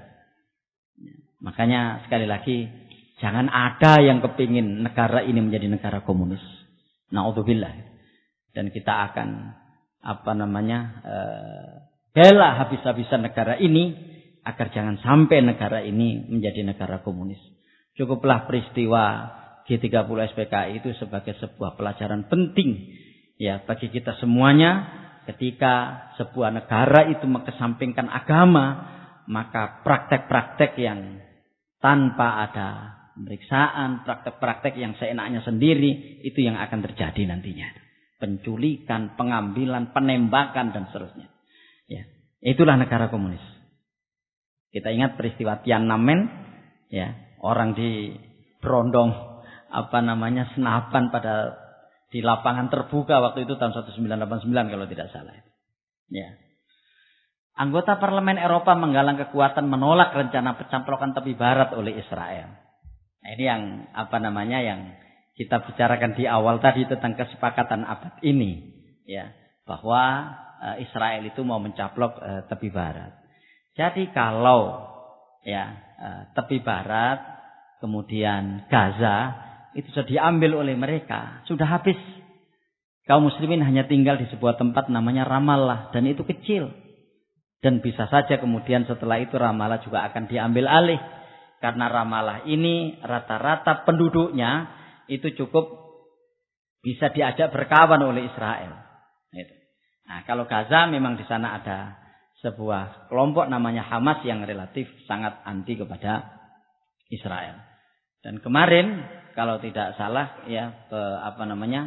pemimpin Hamas Ismail Haniyah itu meminta kepada Presiden Jokowi, Pak Jokowi untuk agar Indonesia tidak membuka hubungan diplomatik dengan Israel. Jalanan penuh takbir dan tahmid menjelang sholat Jumat perdana di Masjid Hagia Sophia. Atau makna lainnya adalah Hagia Sophia. Memang ini menarik. Pertama, ketika di tahun 1453, jadi tahun 1453, ya, itu Muhammad Al-Fatih, salah seorang raja, ya, salah seorang khalifah di dinasti Ottoman, itu menaklukkan Konstantinopel. Ya, dan Konstantinopel itu Istanbul sekarang. Ya, Konstantinopel itu Istanbul sekarang. Nah, ada bangunan bersejarah di sana yang menjadi gereja waktu itu namanya Hagia Sophia. Ya. Oleh Muhammad Al-Fatih itu dibeli bangunan itu. Ini sebagaimana penuturan Recep Tayyip Erdogan kemarin. Dibeli. Sehingga itu menjadi milik khalifah waktu itu. Ya, milik kekhilafaan Utsmaniyah. Nah, ketika terjadi sekularisasi di Turki pada tahun 1924 dengan runtuhnya Turki Utsmani itu oleh Mustafa Kemal Pasha, Hagia Sophia yang semula masjid itu dirubah jadi museum. Gitu ceritanya. Jadi oleh Mustafa Kemal Pasha dirubah jadi museum dan dianggap kepemilikan bersama. Dan Hagia Sophia itu Romawi sehingga orang-orang Kristen yang ada di Yunani, di Rusia itu merasa memiliki ini. Itu sebabnya kenapa Yunani dan Rusia itu dua negara yang paling sewot ketika Hagia Sophia ini dirubah menjadi masjid. Ya, dirubah menjadi masjid. Nah, sekalian, ya mungkin ini cara Erdogan untuk menarik simpati internasional termasuk di negerinya sendiri. Hagia Sophia yang menjadi masjid dulu pada masa Khilafah Utsmaniyah berubah jadi museum pada masa Mustafa Kemal Pasha, dan pada masa pemerintahan Erdogan kemarin ini sudah menjadi masjid. Tidak tahu, mungkin yang hadir pada kesempatan ini sudah ada yang ke Turki dan sholat di masjid ini. Kenapa? Karena pada saat yang bersamaan pemerintah Turki juga membangun masjid yang hampir mirip, sekitar 300 atau 400 meter dari Hagia Sophia ini. Namanya Blue Mosque, Masjid Biru gitu. Persis. Bulan Agustus. Lalu sekalian, saya membawakan sebuah hadis yang diriwayatkan oleh Imam Muslim. Cukup menakutkan hadis ini. Tapi ya ini memang akan terjadi gitu. La taqumus sa'atu hatta yaktural haraj. Qalu wa mal haraj ya Rasulullah? Qala al-qatlu al-qatlu. Tidak akan datang hari kiamat hingga kekacauan merebak luas. Maksudnya merebak di mana-mana. Para sahabat bertanya, apa kekacauan itu wahai Rasulullah? Rasul menjawab, pembunuhan demi pembunuhan. Artinya, sekalian, ketika dunia ini sudah mendekati kiamat, di antara perilaku manusia yang muncul waktu itu sebagai tanda hari kiamat adalah banyaknya pertumpahan darah. Dan coba kita lihat hari-hari ini, ya, sekalian, yang namanya orang menghabisi nyawa orang lain itu dengan berbagai macam cara, dan kadang-kadang di luar nalar orang, ya, di luar nalar orang yang sehat secara akal gitu. Bisa kebayang nggak ada orang yang kemudian membunuh orang lain dengan cara dimutilasi misalnya, ya? Tapi itulah yang terjadi. Tapi ini sudah diprediksi oleh Rasulullah Sallallahu Alaihi Wasallam. Nah, peristiwa pertama di bulan Agustus, dan saya kira ini adalah peristiwa yang paling menonjol di bulan itu, adalah terjadinya ledakan dahsyat mengguncang Beirut. Ledakan ini berupa ledakan dari pusat penyimpanan senjata waktu itu, bahan peledak. Sampai sekarang belum diketahui siapa yang meledakkan dan bagaimana sebabnya itu bisa meledak. Nah, ini mungkin.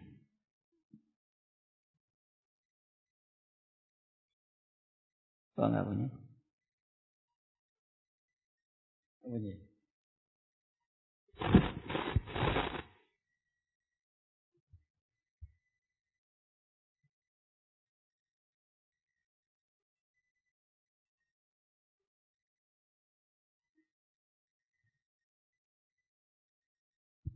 Wah, enggak punya ininya.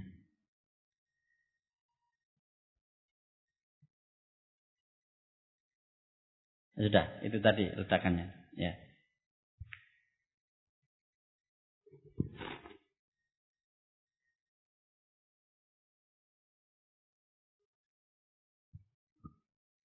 Ini di Beirut ya, di Lebanon. Dan yang menarik adalah bahwa setelah peristiwa ini, negara-negara barat itu berbondong-bondong menawarkan bantuan ke Lebanon. Bahkan ada sebuah negara, Inggris misalnya, itu dia mau membantu agar supaya Lebanon itu berubah cara pemerintahannya. Kita juga nggak tahu apa sebabnya. Ya.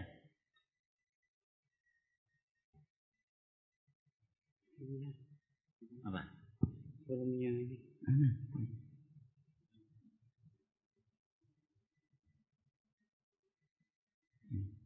Oh ini.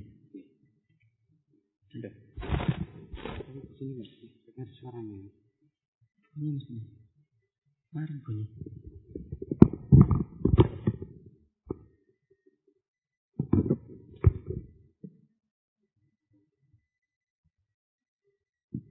Itu bunyi.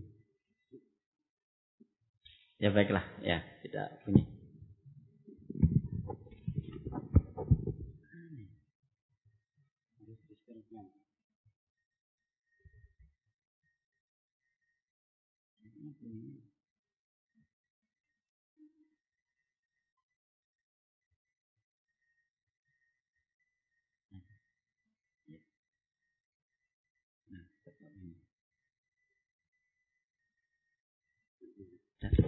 misalnya. Baik. Ya. Itu saya kira peristiwa yang menonjol di bulan Agustus. Berikutnya puluhan LSM dan anggota parlemen Malaysia kutuk kesepakatan UEA Zionis. UEA itu Uni Emirat Arab. Nah, sekalian, sempat kita diskusi dengan teman-teman kita Jakarta ya. Dalam urusan pandemi ini, negara mana yang diuntungkan? Nah, negara yang diuntungkan itu Israel. Kenapa? Karena dia ngelutus untuk mencari dukungan agar negara-negara Arab mau membuka hubungan diplomatik dengan mereka. Nah, sementara karena ini masa pandemi, tidak ada yang protes, tidak ada yang demo, sehingga kemudian mereka ya dengan leluasa satu persatu sekarang ini mengakui Israel dan membuka hubungan diplomatik di sana. Istilahnya melakukan normalisasi hubungan. Ada Uni Emirat Arab ya yang sudah membuka hubungan diplomatik di sana. Ada Oman. Ya, ada Mesir yang memang dari awal. Ya, kemudian terakhir itu Maroko. Jadi hampir negara-negara Arab ini ya sudah membuka hubungan diplomatik dengan Israel. Mungkin yang menonjol yang masih belum membuka hubungan diplomatik dan mudah-mudahan sampai sekarang belum membuka hubungan diplomatik adalah Arab Saudi. Meskipun waktu itu Donald Trump sudah mengatakan kita akan paksa Arab Saudi untuk membuka hubungan diplomatik dengan Israel. Tapi ya sampai sekarang masih belum. Dan mudah-mudahan tidak akan membuka hubungan diplomatik dengan Israel. Karena ketika kemudian mereka ini membuka hubungan diplomatik dengan Israel, gitu ya, itu nanti perlahan-lahan Israel ini akan menjadi negara yang sah dan dilindungi hukum secara internasional. Itu masalahnya. Dan pada saat yang sama Palestina yang akan hilang dari negerinya sendiri. Pada saat yang bersamaan pula bujukan agar Indonesia membuka hubungan diplomatik dengan Israel itu banyak. Dan alhamdulillah kemarin ditegaskan oleh Menteri Luar Negeri Bu Retno Marsudi bahwa Indonesia tidak akan membuka hubungan diplomatik dengan Israel. Dan mudah-mudahan terus seperti itu. Ya, kenapa? Karena kalau sampai membuka hubungan diplomatik dengan Israel, saya kira sudah ya nggak ada nilainya umat Islam ini di Indonesia ini. Ya, dan tentu kita berdoa mudah-mudahan akan bertahan. Dan kita perlu ya sampaikan sesungguhnya kepada Presiden Jokowi bahwa mulai Bung Karno, Pak Harto, ya kemudian Pak Habibie, setelah itu Bu Megawati, setelah itu Pak SBY, itu tidak ada satupun mereka yang membuka hubungan diplomatik dengan Israel. Bahkan Bung Karno mengatakan Israel itu penjajah. Ya, dan bahkan Palestina itu adalah satu-satunya negara yang belum merdeka yang waktu itu ikut konferensi Asia Afrika tahun 1955. Dan negara itu sampai sekarang belum merdeka. Ya, negara itu sampai sekarang masih belum merdeka secara berdaulat begitu. Sekalian, ini kenapa kita sampaikan mungkin sedikit intermezzo ya. Suhu udara terpanas di dunia, Death Valley di Amerika Serikat 54,4 Celcius. Ini paling panas. Itu. Di Masjid Al-Azhar itu saya pernah menyampaikan tentang macam-macam neraka. Ya. Jadi ada di dalam Al-Qur'an itu ada 8 macam neraka. Dan masing-masing neraka itu punya kadar panas sendiri-sendiri. Jauh lebih panas daripada panas yang ada di dunia. Artinya kalau suhu paling panas di dunia itu 54,4 Celcius, itu saja sudah luar biasa waktu itu, ya. Bahkan ada yang meninggal di jalan ketika dia terkena sengatan panas ini. Naudzubillah, kita nggak tahu bagaimana di neraka nanti itu. Dan mudah-mudahan Allah melindungi kita dari neraka itu. Kerusuhan meletus di Swedia setelah kelompok anti-Islam membakar Al-Quran. Ini memang kurang ajar ya. Jadi di Swedia itu pernah ada orang yang membakar dan menginjak-injak Al-Quran. Ini sengaja videonya nggak saya tampilkan. Nggak tega kita itu. Jadi ada orang yang kemudian mengambil Al-Quran itu dan kemudian dirobek satu persatu ininya. Halamannya itu dan dilempar. Terus, nah yang kurang ajar lagi itu dibuat lempar-lemparan kayak bola gitu dengan saudaranya. Ya memang mereka ini ditangkap. Tapi ketika mereka ditangkap, mereka dibela oleh teman-temannya dan kemudian mereka demo. Ya, mereka demo. Pada saat yang bersamaan umat Islam juga protes. Itu semuanya kenapa bisa terjadi. Sekali lagi Bapak sekalian, ya, kita tidak boleh berharap kepada negara-negara yang konon katanya sangat menjunjung tinggi hak asasi manusia untuk kemudian bisa menegakkan hak asasi manusia di kitanya. Hak asasi manusia itu ingin tegak di mereka, tapi mereka tidak menginginkan hak asasi itu tegak di kita. Itu masalahnya. Ya, sehingga terjadilah kasus seperti ini.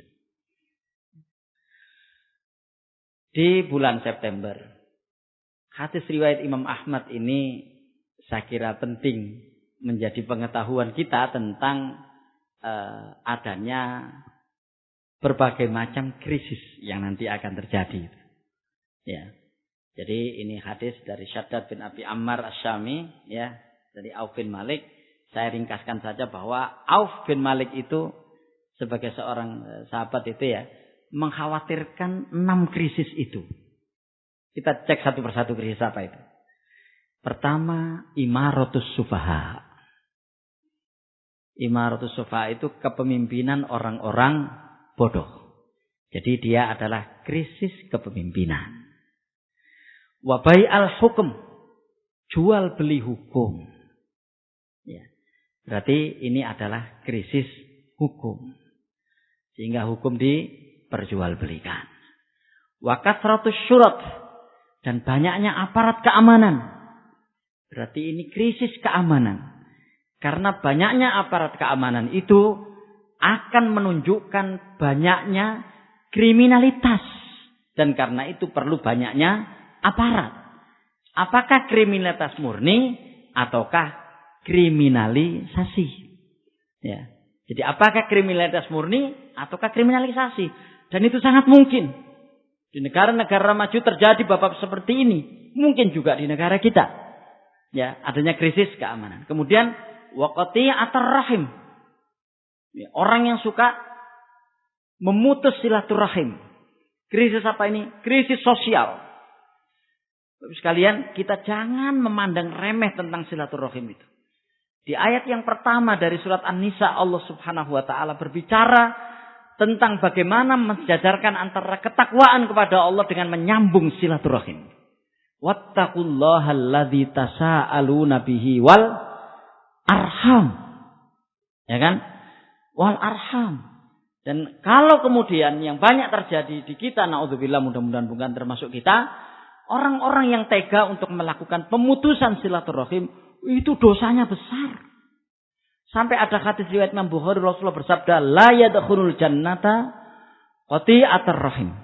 Tidak akan masuk surga orang yang memutus tali silaturahim. Berarti tali kekerabatan, apakah dalam bentuk nasab ataukah dalam bentuk perkawinan. Memutus di sini adalah melakukan sebuah proses pemisahan dengan cara-cara yang tidak benar. Ya, dengan cara-cara yang menyakitkan. Tidak mau menyapa, mendurhakai, dan lain sebagainya. Karena itulah di dalam Al-Quran banyak sekali ayat-ayat yang terkait dengan persoalan kesolehan sosial, itu dikaitkan dengan persoalan yang terkait dengan menyambung silaturahim. Makanya kalau kita lihat di ayat yang ke-36 dari surat An-Nisa, setelah Allah berfirman, wa'budullaha wa la tusyriku bihi syai'a, setelahnya itu adalah wabil walidaini ihsana, wabidil qurba wal yatama wal masakin wal jari dzil qurba wal jari lil junubi was sahibi bil jambi wa ibnis sabil wa ma malakat aymanukum. Ya, surat An-Nisa ayat yang ke-36. Qati'atur rahim. Yang berikutnya adalah wanas'an yanshauna yattakhidunal qur'ana mazamir. Orang yang menjadikan Quran untuk nyanyian-nyanyian saja. Krisis apa ini? Krisis spiritual. Dan kemudian wasafkat dam. Dan banyaknya pertumpahan darah. Itu yang jadi ini krisis kehormatan. Karena kita semua tahu bahwa yang manusia itu terhormat itu dengan nyawanya. Begitu nyawanya dilanggar, dia kehilangan kehormatannya.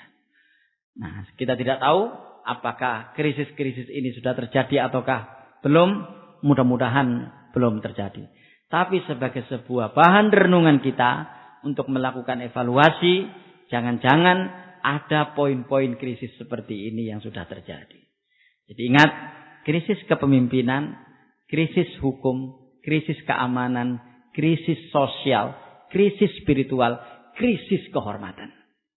Di 6 hal yang dikhawatirkan akan terjadi. Sekali lagi, mudah-mudahan belum terjadi. Nah, ini sekalian, ya, Presiden Perancis Emmanuel Macron bela penerbitan ulang karikatur yang menghina Nabi Muhammad SAW. Di kaleidoskop yang lalu kita sempat bahas agak panjang tentang Charlie Hebdo. Ya, nah mereka kemarin di bulan ini, ya, itu mengungkap kembali apa karikatur yang menjelekkan Nabi Muhammad itu, dan Macron menyetujui, bahkan membelanya. Nah, nanti kita akan lihat ada pemboikotan itu. Saudi tegaskan berdiri bersama Palestina. Nah ini mudah-mudahan tetap terus ini dilakukan, meskipun ada bujukan dari Donald Trump untuk mengajak Saudi membuka hubungan diplomatik dengan Israel. Nah, sekalian, pidato Pak Jokowi di sidang umum PBB, Indonesia terus beri dukungan bagi kemerdekaan Palestina. Menurut saya ini menarik karena inilah untuk pertama kalinya Pak Jokowi berpidato di depan Majelis Umum PBB. Karena 5 tahun sebelumnya yang selalu mewakili beliau datang ke Majelis Umum PBB adalah Pak Yusuf Kalla. Tapi untuk kali ini beliau pidato sendiri.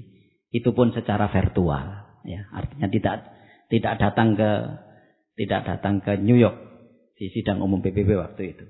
Tapi saya kira ini menarik. Termasuk yang ditegaskan Pak Jokowi waktu itu adalah bahwa tentang Palestina yang ikut konferensi Asia Afrika pada tahun 1955, ya, yang diadakan di Bandung waktu itu. Bulan Oktober. Wadda katsirun min ahlil kitab law yaruddunakum min ba'di imanikum kuffaran hasadan min 'indi anfusihim min ba'di ma tabayyana lahumul haqq fa'fu wasfahu hatta ya'tiyallahu fi amrih innallaha 'ala kulli syai'in qadir. Jadi sebagian besar ahli kitab itu menginginkan agar mereka dapat mengembalikan kalian kepada kekafiran setelah kalian beriman karena dengki yang timbul dalam diri mereka setelah nyata bagi mereka kebenaran. Nah, sekalian, ahli kitab itu seperti itu. Justru mereka ini mengingkari kebenaran itu setelah datangnya kebenaran kepada mereka. Ayat-ayat yang senada seperti ini banyak. Cara kemudian mereka melampiaskan ketidaksukaannya di dalam menerima kebenaran itu adalah mengajak kaum muslimin untuk murtad dari agamanya. Sebagai sebuah renungan bahwa godaan-godaan itu akan selalu datang bagi orang-orang yang beriman, termasuk salah satunya dari Yahudi dan Nasrani ini yang akan selalu mengajak orang Islam murtad dari agamanya dengan berbagai macam cara. Ya, ini renungan kita saja di tahun 2020 kemarin. Ya. Setelah ditangguhkan 6 bulan, Saudi kembali buka ibadah umrah dengan protokol yang sangat ketat. Sekalian, tapi nggak lama kemudian ditutup kembali. Ya, setelah ada kasus.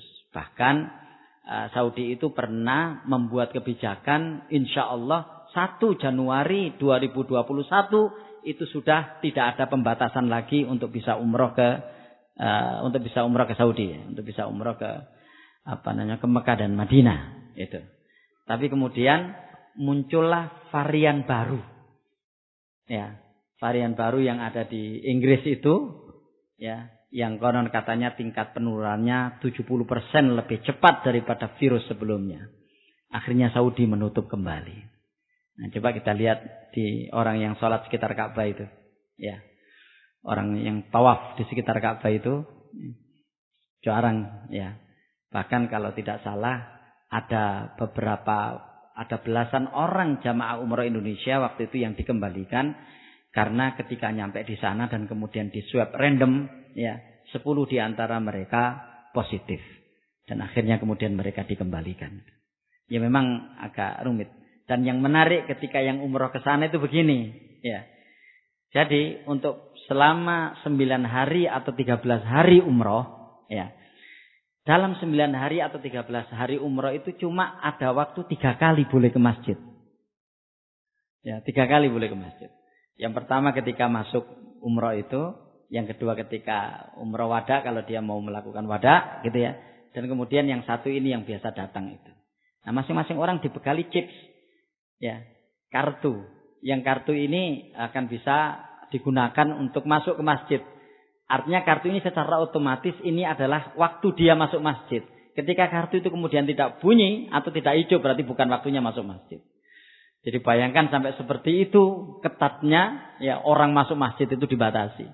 Nah rupanya ada jamaah kita waktu itu yang belum waktunya ke masjid memang dan karena itu masih di hotel tapi dia ke toko.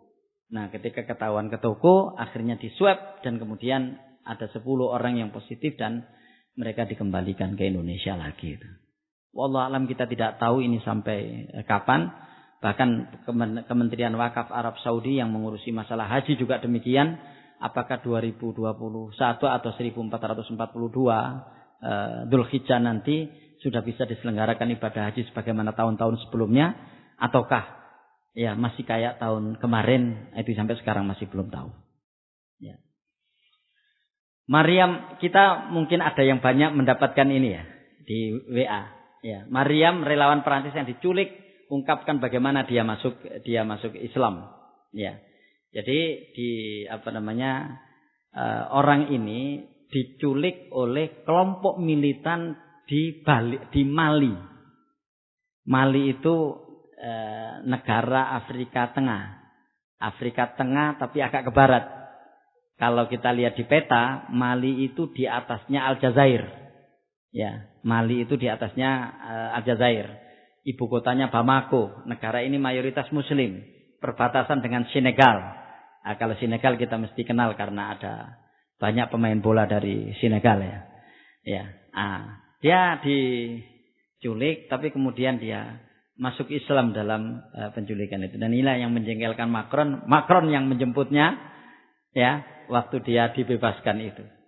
Ya, jadi nah kita nggak tahu sekalian, itulah yang saya katakan tadi, kelompok-kelompok militan, kelompok-kelompok yang dianggap teroris dan lain sebagainya, ternyata juga bisa menarik simpati orang untuk masuk Islam.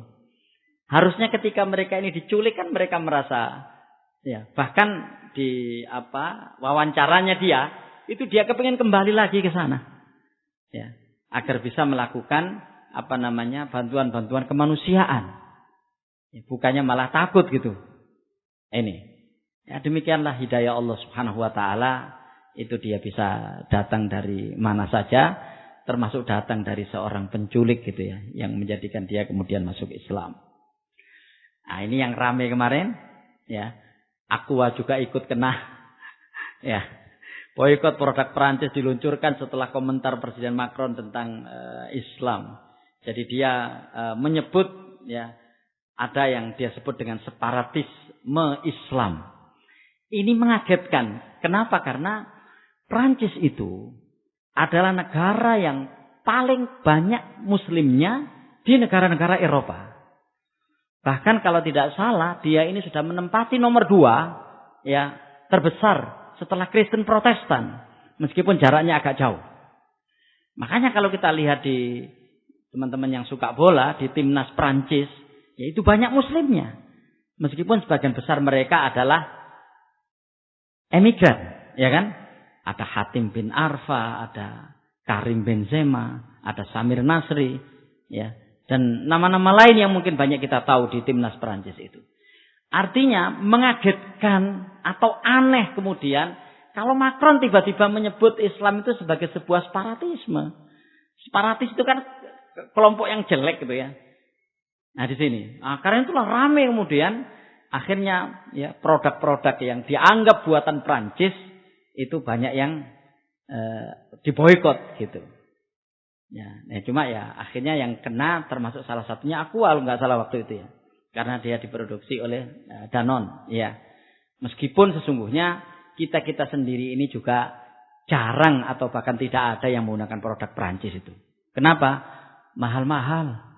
Ya, kita sendiri nggak mampu beli Louis Vuitton, Dior, Hermes, Prancis semuanya. Artinya sebelum ada pemboikotan ini kita sudah memboikot sebelumnya itu. Karena nggak mampu beli. Ya. Bulan November. Al-Islamu ya'lu wa la yu'la alaih. Islam itu tinggi dan tidak ada yang melebihi ketinggiannya. Saya hanya ingin mengajukan pertanyaan yang mari kita jawab sendiri-sendiri gitu ya. Karena masing-masing kita yang akan tahu jawabannya. Memang Islam itu tinggi dan tidak ada yang melebihi ketinggiannya. Satu hal catatan tentang Islam itu adalah bahwa inilah satu-satunya agama yang masih memungkinkan untuk bertumbuh. Di saat agama-agama lain sudah mengalami stuck, tidak bisa tumbuh. Ya, tidak bisa tumbuh. Bahkan, ya kan, beberapa agama itu sekarang sudah mulai mengalami penyusutan jumlah pengikut. Apalagi kemudian negara-negara yang mayoritas non-muslim, itu orang-orangnya memang sudah banyak yang tidak mau punya anak. Ya kan? Sehingga secara populasi itu, secara alami, secara populasi, secara demografi, itu menurun. Sementara negara-negara muslim, ya, umat Islam, itu umat yang masih bertumbuh. Dan itu sebabnya, kenapa kemudian sudah ada pernyataan-pernyataan bahwa Islam itu nanti suatu ketika akan menguasai negara-negara tertentu yang negara itu non-muslim sekarang. Seperti Rusia misalnya. Pendeta Kristen Ortodok di Rusia itu sudah meramalkan. Nggak lama, 25 tahun lagi Rusia ini akan menjadi negara dengan penduduk mayoritas muslim. Ya, di samping orang-orang masuk Islam, di sisi yang lain, ya, istilah yang masih mau berkembang biak itu adalah kaum muslimin. Di Eropa itu sudah banyak kasus-kasus pernikahan itu dengan cara membuat kesepakatan. Saya mau menikah, tapi catatannya nggak punya anak ya, gitu. Itu. Dan itu sebabnya dengan adanya LGBT dan lain sebagainya yang ada di negara-negara barat, ya, inilah yang kemudian mereka ini mengalami tekor demografi di tahun-tahun yang akan datang. Dan itulah sebabnya kenapa kemudian LGBT itu ingin ditawarkan ke kita. Na'udzubillah. Dan mudah-mudahan ya sampai nanti gitu kita tidak akan menerimanya dan negara kita tidak akan mengesahkannya. Kenapa? Karena mereka menginginkan kenikmatan seksual tanpa ada resiko anak. Ya, tanpa ada resiko anak. Dan itulah yang mereka inginkan. Dan itulah yang sekarang terjadi di negara-negara barat. Tolong dicek di internet ya. Ada sebuah negara yang ibu negaranya itu laki-laki. Ya. Ibu negaranya laki-laki. Maksudnya yang dianggap istrinya itu laki-laki. Karena presidennya ini gay. Ya. Jadi ibu negaranya laki-laki. Karena nggak mungkin bapak negara kan. Bapak negara dan ibu negara. Ibu negara itu laki-laki. Menjijikkan memang. Tapi itulah yang mereka lakukan. Tapi gara-gara cara mereka seperti itu, mereka mengalami tekor demografi. Negara-negara muslim itu mengalami bonus demografi. Persoalannya adalah bonus demografi ini bisa dimanfaatkan atau tidak. Nah, kaitannya dengan hadis ini, al-Islamu ya'lu wa la yu'la alaih. Memang Islam itu tinggi. Dan tidak ada yang melebihi ketinggian Islam. Persoalannya, kita kaum muslimin ini bisa ikut tinggi sebagaimana ketinggian Islam. Atau Islamnya yang tinggi dan kita tetap rendah. Karena kita tidak mau melaksanakan Islam itu dengan baik. Na'udzubillah min dzalik. Ya. Sesungguhnya al-Islamu ya'lu wa la yu'la alaih. Ini sebuah motivasi agar kita tinggi seiring dengan ketinggian Islam. Itu. Setelah ditunda selama 14 tahun, akhirnya masjid pertama di ibu kota Yunani dibuka. Nah, sekalian, inilah satu-satunya ibu kota di dunia yang masjid itu tidak boleh bernama masjid. Ya, saya kaget tuh waktu ke sana itu ada masjid, ya, tapi tulisannya adalah Arabic Culture. Jadi the Center of Arabic Culture, pusat kebudayaan Arab. Jadi nggak boleh atas nama masjid. Kenapa? Yunani itu anti-Islam. Karena Islam itu dianggap penjajah. Ya. Soalnya yang menaklukkan Romawi adalah kaum muslimin. Karena Islam dianggap penjajah, ya sehingga mereka ini sangat anti Islam dan saking antinya sampai tidak boleh ada masjid di Yunani. Waktu Malik Abdullah kalau nggak salah ya, waktu Malik Fahad, Raja Arab Saudinya Malik Fahad, itu pernah menawarkan untuk membangun masjid di ibu kota Yunani atau Athena itu ya. Itu ditantang kok, ya silakan Anda membuat masjid di Athena dan kami membuat gereja di Mekah katanya. Ya. Itu Yunani. Nah ini alhamdulillah pusat kebudayaan Arab ini dibuka dan sekarang menjadi masjid secara resmi. Kenapa? Karena dia banyak mendapatkan kritikan dari negara-negara Eropa yang lain, ya, bahwa ini adalah negara yang tidak menjamin hak asasi manusia dalam bidang agama. Dan suka atau tidak suka di Yunani itu meskipun sedikit ada kaum musliminnya. Makanya kalau ada sholat dan seterusnya itu ya harus tertutup seperti itu dan tidak boleh menampakkan praktek-praktek sholat itu di depan orang banyak. Itu di Yunani. Nah, alhamdulillah ini selama 14 tahun akhirnya masjid pertama di ibu kota Yunani dibuka. Amnesty International sebut tindakan Perancis sebagai kemunafikan yang memalukan. Ini yang Macron yang mengatakan Islam separatis itu. Ya, jadi separatisme Islam itu.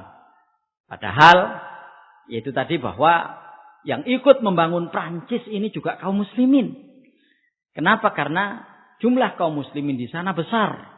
Waktu Perang Dunia Kedua, sekalian, itu kan Tunisia kan membantu Prancis. Untuk menghormati tentara Tunisia yang ikut membantu Prancis waktu Perang Dunia II, waktu itu Prancis membuatkan masjid di sana. Ya, Prancis membuatkan masjid di sana. Maksudnya di Paris. Jadi di Paris itu ada sebuah masjid yang masjid itu diperuntukkan kepada para tentara Tunisia yang ikut membantu Prancis di dalam Perang Dunia Kedua. Artinya bahwa sejarah Islam di Prancis itu sudah lama. Tapi kemudian tiba-tiba Macron mengatakan adanya separatisme Islam. Nah itu. Ya. Donald Trump mengakui kemenangan Joe Biden tapi tetap menolak hasil Pilpres Amerika 2020. Ya ini memang aneh ya. Dia mengakui kemenangan tapi kemudian mengatakan bahwa kemenangan itu atau Pilpres itu curang. Ada yang mengikuti pemberitaan kemarin atau kemarin lusa bagaimana ada demo menduduki kantor DPR di Washington ya. Ramai waktu itu orang-orangnya Trump semuanya itu. Jadi memang dia tidak menduga kalau dia kalah. Dan dalam sejarah Presiden Amerika itu selalu dua kali begitu. Nah, ini dia gagal untuk yang kedua kalinya. Barack Obama kemarin 2 kali, ya kan? Baru kemudian Trump menang setelah itu. George Walker Bush juga 2 kali. Bill Clinton juga 2 kali. Nah, begitu gilirannya Donald Trump itu cuma sekali, ngamuk dia. Apalagi yang mengalahkan adalah orang yang sama sekali tidak diperhitungkan sebelumnya. Joe Biden ini mantan wakil presidennya Barack Obama. Dan itu pun dia menggandeng seorang seorang wakil presiden yang tidak asli Amerika. Ya, Kamala Harris itu. Apa yang perlu kita lihat dari sini? Karena Amerika ini mau tidak mau harus kita akui akan turut serta mempengaruhi apa yang terjadi di kaum muslimin itu. Memang kita tidak berharap banyak kepada Amerika supaya mereka baik-baik kepada kaum muslimin. Tapi minimal tidak keterlaluan. Sebagaimana dilakukan oleh Trump kemarin. Nah, salah satunya adalah bahwa Donald Trump itu membuat undang-undang. Yang undang-undang itu alhamdulillah dibatalkan. Tidak boleh, undang-undang itu isinya tidak boleh lagi ada imigran muslim datang ke Amerika. Ya, tidak boleh ada imigran muslim datang ke Amerika. Nah, alhamdulillah kemarin undang-undang itu dibatalkan oleh Senat itu. Ya. Bulan Desember. Ini hadis yang sempat saya sampaikan di sini kalau nggak salah tentang tema kedzaliman. Ya, tentang tema kedzaliman. Rasulullah bersabda, "Ittaquz zulma, Fa inna dzulma dzulumatun yaumal qiyamah. Takutlah kalian akan kedzaliman. Maksudnya berhati-hatilah kalian akan kedzaliman. Karena kedzaliman itu adalah kegelapan-kegelapan di hari kiamat. Artinya orang-orang yang berbuat zalim itu adalah orang-orang yang akan mewarisi berbagai macam kegelapan di hari kiamat nanti. Maksudnya begitu. Ya. Wattaqus syuhha, dan berhati-hatilah kepada sifat kikir atau kebakhilan, karena kikir itu akan telah mencelakakan umat-umat kalian terdahulu. Bapak sekalian, ini sebagai sebuah koreksi kepada diri kita sendiri. Orang berbuat zalim itu selalu melakukan kedzaliman ketika dia merasa punya sesuatu yang orang lain tidak memilikinya. Dan karena itulah dia berbuat zalim. Dan itu sebabnya kenapa kedzaliman itu selalu disematkan kepada penguasa yang jahat. Karena mereka akan memiliki kekuasaan dan kemudian menggunakan kekuasaan itu untuk mendolimi orang dengan berbagai macam cara. Makanya kalau kita lihat bagaimana zalimnya Fir'aun di dalam Al-Qur'an, dikisahkan di dalam Al-Qur'an itu. Dia tanya pada ahli nujum, wahai ahli nujum, siapa kira-kira yang akan melengsarkan saya? Nujumnya bilang, yang akan melengsarkan kekuasaan Tuhan adalah seorang bayi yang lahir dari rahim ibu Bani Israel. Nah itu kedolimannya itu. Si Fir'aun itu menyuruh untuk membunuh seluruh bayi yang lahir dari rahim ibu Bani Israel. Jadi cara untuk mempertahankan kekuasaannya dengan cara berbuat zalim kepada orang. Nah, sekalian, naudzubillah min dzalik, dalam skala yang lebih kecil itu bisa terjadi pada siapa saja. Termasuk terjadi di kita. Karena itu hati-hatilah dengan yang namanya kedzaliman ini. Karena kedzaliman inilah yang akan mewariskan berbagai macam kegelapan di hari kiamat nanti. Naudzubillah. Dan sekali lagi, kedzaliman itu akan dilakukan oleh orang-orang yang merasa punya sesuatu yang lebih dari orang lain. Ya, yang lebih dari orang lain. Karena itulah kemudian disebut zalim. Padahal kalau kita lihat definisinya sederhana, zalim itu apa? Menaruh sesuatu yang bukan pada tempatnya. Ya, kalau kopiah saya ini kemudian saya taruh di kaki, itu saya zalim. Kenapa? Karena tempat kopiah bukan di kaki. Kalau saya menaruh sandal di atas kepala saya, itu zalim. Kenapa? Karena tempatnya sandal bukan di kepala. Makna bahasanya. Tapi kemudian kedzaliman itu menjadi sebuah perilaku. Yang perilaku ini bukan saja merugikan orang. Bukan saja merugikan dia. Tapi lebih-lebih merugikan banyak orang. Wabil khusus mereka-mereka yang Allah amanahkan kekuasaan. Itulah makanya selalu kedzaliman itu lawannya adalah keadilan. Makanya kalau ada penguasa zalim, di dalam hadis riwayat Bukhari itu ada imamun adil. Nah, artinya apa? Artinya kedzaliman itu bisa dilakukan oleh siapa saja yang punya kuasa. Nah, di bulan terakhir ini sekalian, ini yang menarik ya. Jumlah mu'alaf di Israel terus meningkat melalui pernikahan. Ya, artinya Yahudi itu paling sulit pindah agama. Paling sulit pindah agama. Ya, makanya kalau kita lihat akan jarang sekali orang Yahudi itu yang masuk Islam. Pada masa Rasulullah SAW itu bisa dengan bilangan jari mereka-mereka yang masuk Islam. Dan kalau kita lihat memang yang luar biasa itu adalah seorang pendeta Yahudi yang bernama Abdullah bin Salam. Ya. Nama aslinya itu Husain bin Salam. Begitu masuk Islam, Rasulullah merubah namanya dengan Abdullah bin Salam. Ya, itu aja. Ya, mungkin yang lain-lain. Jadi bisa dihitung dengan jari orang-orang Yahudi yang masuk Islam pada masa Rasulullah SAW. Begitu pula sekarang. Mungkin ada yang masih ingat seusia saya ya, waktu di Aliyah atau di SMA itu ada seorang perempuan yang masuk Islam lewat tangan Abu La'la al-Maududi, dan perempuan ini seorang akademisi, seorang penulis pinter Yahudi. Namanya Maryam Jamila waktu itu. Ya, dia Yahudi masuk Islam. Nah, ini yang terjadi di Israel, jumlah mu'alaf ternyata terus meningkat gitu, ya. Inilah yang saya katakan tadi. Dan saya kira ini peristiwa di Indonesia. Kenapa saya catat di sini? Karena dia mendapatkan sorotan internasional yang begitu keras, yaitu masalah 6 laskar FPI meninggal ditembak di jalan tol Cikampek. Inilah anak-anaknya yang ditembak. Tadi Komnas HAM baru melakukan konferensi pers gitu ya, bahwa ada pelanggaran HAM di penembakan 4 orang. Karena dianggap yang 2 itu memang dari awal terjadi baku tembak menurut Komnas HAM. Dan kemudian yang 4-nya ini mereka tidak berdaya. Ya, kata Komnas HAM ada pelanggaran HAM. Saya tidak tahu apa sebabnya ini terjadi. Dan sampai sekarang juga belum jelas mengapa ini terjadi. Konon kata teman saya ada perang bintang di sana. Dan untuk perang bintang itu mereka-mereka inilah yang dikorbankan. Na'udzubillah itu. Tapi sekalian, saya ingin mengambil poin yang tadi itu. Demikianlah kedzaliman itu ketika terjadi itu. Dia akan banyak merampas hak orang lain. Ya, tentu kita berlindung kepada Allah Subhanahu wa taala dari kedzaliman. Kita berlindung kepada Allah Subhanahu wa taala agar kita tidak mendolimi orang lain. Ini kan ya istilahnya kan bahagia di atas penderitaan orang lain. Coba kita lihat anak culun-culun begini ini ya, yang masih muda-muda seperti itu. Tapi itulah yang terjadi. Sekalian, ini slide terakhir ya tentang posisi COVID sekarang di tanggal ini ya, yaitu tanggal 8 Januari. Jadi 88 juta kasus. Ya.